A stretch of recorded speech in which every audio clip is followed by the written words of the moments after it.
देख रहे हैं नेशन लाइव। मैं हूं आपके साथ काजल चौधरी। अभी हम मौजूद है सागरपुर के गीतांजलि पार्क में। यहां भारतीय भोजपुरी समाज द्वारा छठ महापर्व का आयोजन किया गया है। हमारे साथ यहां प्रवीण जी मौजूद है जो कि पूर्व निगम पार्षद थे। आइए इनसे बात करते हैं। नमस्कार नमस्कार। सर। ये जो भारतीय भोजपुरी समाज द्वारा ये जो छठ का यहाँ पर महापर्व का आयोजन किया गया, इसके बारे में क्या कहना चाहेंगे? छठ पर्व जो आजकल मनाया जा रहा है, हम लोग जब शुरू में राजनीति में आए तो बहुत कम जगह ऐसा देखने को मिलता था, लेकिन ये छठी मैया की कृपा लगाइए या प्रहलाद जी जैसे जो कार्यकर्ता हैं भोजपुरी समाज के, उन लोगों ने आज दिल्ली में अगर जो सबसे बड़ा कोई आप पर्व मान सकते हैं तो वो छठ पर्व है। तो मैं भोजपुरी समाज की इसमें भूरी भूरी प्रशंसा करता हूँ कि ये सब जो है मिलजुल के इस त्यौहार को यहाँ पे मनाते हैं और हर वर्ष मुझे यहाँ आने का मौका मिलता है। मैं इनका आभारी हूँ कि मुझे भी इसी बहाने थोड़ा सा जो है पूजा करने का मौका मिल जाता है। सर, क्योंकि हम यहाँ पे छठ का महापर्व बना रहे हैं तो मैं आपसे जानना चाहूँगी कि इसके जो विधि विधान होते हैं, क्या क्या चीज़ों का खास तौर पर ध्यान रखना चाहिए इन सब में? देखो, जो इनके विधि विधान होते हैं, 3 दिन पहले ये कार्यक्रम जो है नहाय खाए से शुरू होता है और कल सुबह सूर्य जब उदय होंगे उनको आखिरी अर्घ देने के बाद ये समापन होगा। इसमें साफ सफाई और मेन जो बहनें व्रत रखती हैं, मैंने कभी रखा नहीं है। हमारा परिवार जो है दरअसल यहाँ दिल्ली से ही बिलोंग करता है, तो लेकिन जो सुनने में हमारे भोजपुरी भाई बहन बताते हैं कि ये लोग बिना कुछ खाए पिए जो है 24 घंटे का व्रत रखते हैं।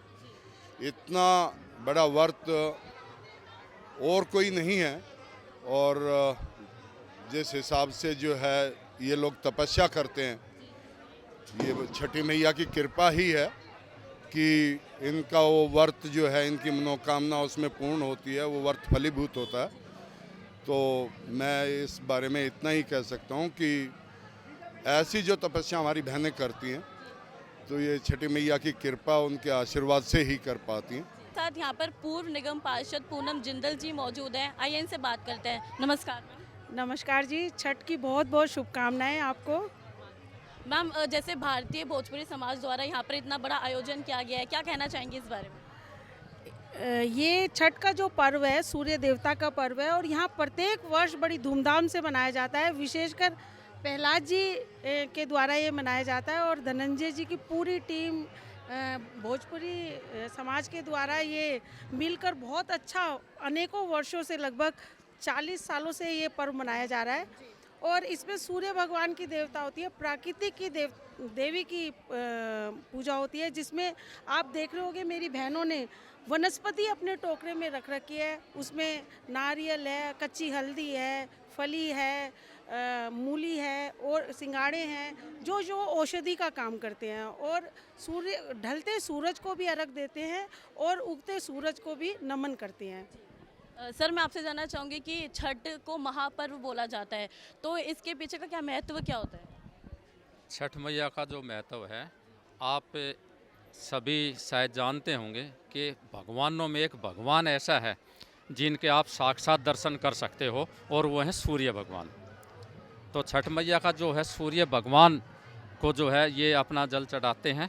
तो सूर्य भगवान एक ऐसे भगवान है जो सबके ऊपर आशीर्वाद बनाए रखते हैं और हमारा जो शरीर भी चल रहा है वो भी सूर्य भगवान की ही कृपा पे चल रहा है, क्योंकि विटामिन डी जो हमें मिलती है वो भी सूर्य भगवान से ही मिलती है। तो छठ मैया का जो पर्व है वो बड़ी धूमधाम से इसलिए मनाया जाता है कि सूर्य जो हमारे सूर्य भगवान हैं उनकी आराधना होती है। धन्यवाद सर। नमस्कार सर। नमस्कार। सर, मैं आपसे जानना चाहूँगी कि 2 साल बाद वापस से हम इस मुकाम पर पहुँचे कि वापस से सारे जो त्यौहार हैं हम अपने मना पाए, तो यहाँ पर अभी छठ का आयोजन किया गया है कि क्या कैसा लग रहा है आपको और क्या कहना चाहेंगे? हमारे यहाँ ये गली नंबर 7 गीतांजलि पार्क में छठ पूजा का जो प्रोग्राम है, ये छठी मैया हमारे माननीय सागरपुर नगर के सरसंघ चालक आदरणीय श्री प्रहलाद जी के द्वारा बहुत सुंदर भव्य आयोजन किया जा रहा है।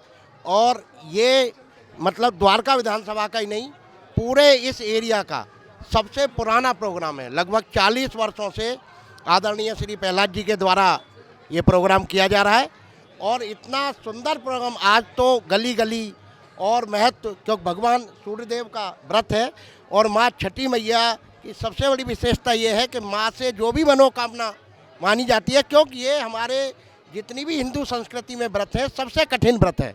36 घंटे का निर्जल व्रत रखा जाता है जिसमें मातृशक्ति सुबह जो है 36 घंटे व्रत रखती है, वो भी निर्जल।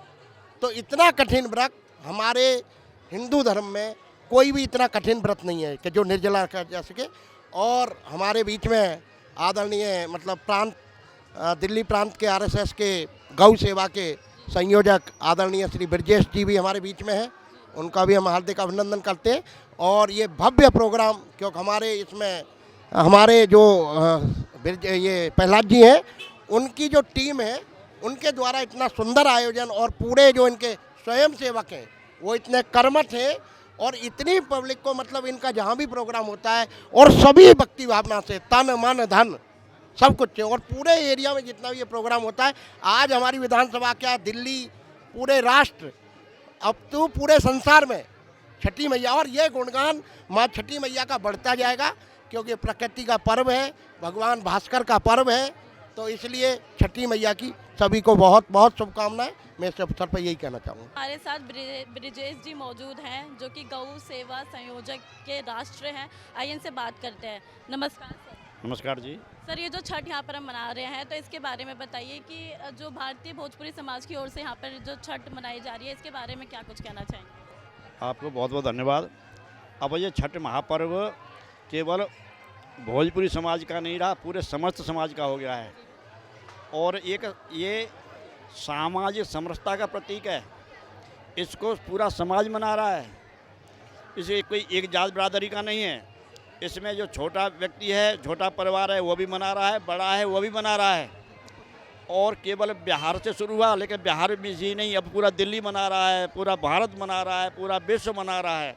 एक महापर्व है ये। और इसमें जो व्रतधारी जो बहनें हैं, मातृशक्ति है, वो कोई एक अपना मन में एक इच्छा लेकर के मनोकामना पूर्ण करके कोई एक संकल्प लेती हैं और 48 घंटे का व्रत रखती हैं। इतना बड़ा पर्व अपने देश में कोई है नहीं। और ये एक प्रकृति का भी पर्व है। जैसे अब सूर्य भगवान की उपासना होती है, सूर्य भगवान एक प्रकृति का बंधन है। बिना सूर्य भगवान के कोई प्रकृति में कोई पेड़ पौधे फसल उग नहीं सकती। अब जो सारे गन्ने या फल यहाँ पर प्रसाद के रूप में रखे गए हैं, ये सारे सूर्य भगवान की देन है। सूर्य भगवान नहीं होते तो ये हमें गन्ना भी नहीं मिलता, कोई फसल नहीं मिलेगी, कोई फल नहीं मिलेगा खाने के लिए। तो इसलिए उन्हीं की देन है सूर्य भगवान की। इसीलिए उगते हुए सूर्य भगवान को अर्घ्य देना, पूजा करना, सुबह प्रातःकाल का पूजा करना, उनको वंदन करना, एक अपने देश में ही है ऐसा। ये भारत एक उत्सवों का देश है। इसमें सबसे बड़ा भारत, इतने उत्सव कहीं और विदेशों में नहीं होते। इसीलिए ये पर्व यहाँ से पर्व बिहार से शुरू हुआ, पूर्वांचल से शुरू हुआ, दिल्ली में आया, दिल्ली से बाहर भी गया। अब तो बिना इसके कोई पर्व पूरा नहीं हो सकता, इतना बड़ा पर्व हो गया ये। सर, जैसे आपने बात करी कि उत्साह की, तो अभी बिहार का आपने बोला कि बिहार का ही नहीं रहा, बाकी और लोग भी बनाते हैं इसको, दिल्ली में मनता है, कई जगह मनता है। तो कितना उत्साह देखने को मिलता है नौजवानों में? अब नौजवान में तो उत्साह इसलिए देखने को मिल रहा है, एक यूके के अंदर जो प्रधानमंत्री और राष्ट्रपति बने हैं वो बिहार से तो प्रारंभ हुए। अब कहाँ कहाँ तक भारतीय मूल के प्रधानमंत्री, राष्ट्रपति जब विदेशों में जा रहे हैं, ये नौजवान तो जा रहे हैं। और उनमें देखो कहाँ कहाँ तक इतनी राजनीति क्षेत्र में भी, धार्मिक क्षेत्र में भी, ये यहाँ की संस्कृति ऐसी है, ये विलक्षण पद्धति है। यहाँ पर प्रत्येक की पूजा होती है, हर चीज़ की पूजा होती है और विदेशों में ऐसे कहीं नहीं होता। यहाँ जैसे प्रकृति बंधन है, यहाँ धरती माता की पूजा होती है, यहाँ सूर्य की उपासना की पूजा होती है, या जल की पूजा होती है, या पेड़ की पूजा होती है, या वायु की पूजा बोलते पंच तत्व। हाँ, पंच तत्व है, सबकी पूजा होती है। तो ऐसा देश कहीं मिलेगा क्या? इसलिए यहाँ उत्सवों का देश है। कोई भी उत्सव आता है बड़े धूमधाम से मनाया जाता है। इसमें जो छठ मैया का भी महापर्व है, ये भी बड़े धूमधाम से मनाया जा रहा है, पूरा समस्त समाज मना रहा है। इसके लिए आपने मेरे से बात पूछी, उसके लिए बहुत बहुत शुभकामना, बहुत बहुत बधाई। धन्यवाद।